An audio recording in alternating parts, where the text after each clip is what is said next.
The next morning, Jasmine and Laurel checked the mailbox, still angry after the argument the night before. Jasmine opened the letter and read it aloud. "There will be no challenge today. Instead, the two of you will be taking a field trip. The boat is waiting for you. There is no need for a paddle. The boat will take you where you need to go." Without saying much to one another, the two women made their way toward the boat. Once both women stepped onto the boat, it slowly began to move on its own. They traveled across the water for what felt like forever before finally arriving at their destination. It was breathtaking.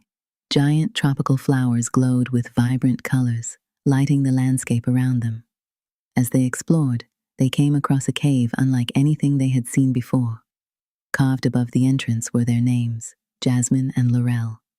The cave had two separate openings, one for each woman. Curious rather than afraid, the two women walked toward their sides of the cave. The moment they stepped inside, a metal door slammed shut behind them. Darkness filled the cave. Then, a soft light began to glow. A mirror slowly appeared before each woman. For the first time, Jasmine and Laurel were forced to see life through each other's eyes. As the mirrors came to life, they revealed the struggles, pain, and experiences each woman had faced while growing up. Tears streamed down both women's faces as the mirrors revealed the experiences that had shaped their lives. When the mirrors finally went dark, the metal doors slowly opened. Jasmine and Laurel stepped out of the cave and walked toward one another. Without saying a word, they embraced. Tears fell freely as they held each other close. For the first time, they truly understood each other.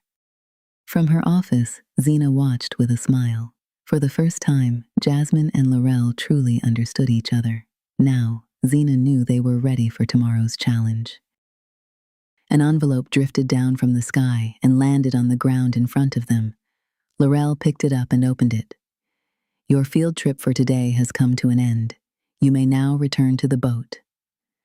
The two women smiled at each other.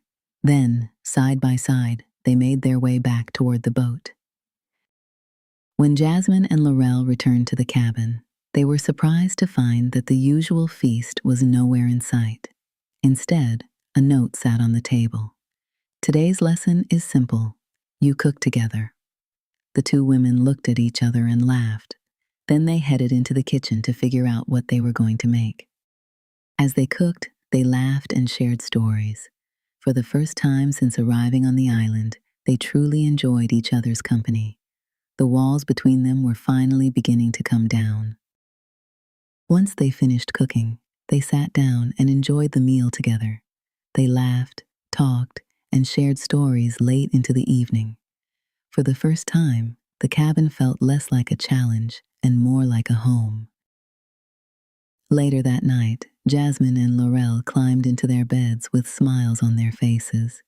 They had finally found peace with one another.